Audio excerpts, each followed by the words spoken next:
Yolladım. Hadi gidelim. Çarparlar valla. Şimdi gideceğim de. Al. Al ver böyle telefonu al çelik. Aa orada bir şey yok.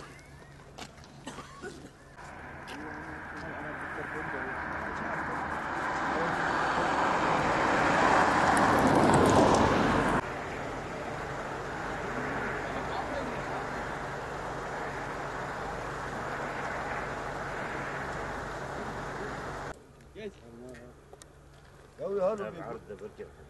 Abi kurtaracak da ne ya?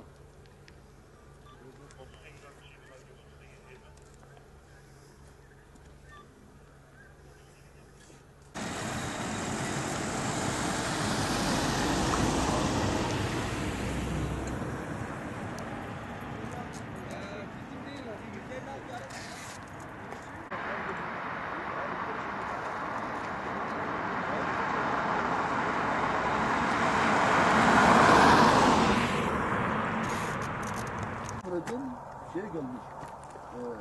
Bir şey gelmiş. Araba böyle çökecek ama ancak ona Çekilir de. çekilir mi? Bir tane Sakat yani burası. Bunu çıkarır. orada çekici Geliyor değil mi? nereden geliyor?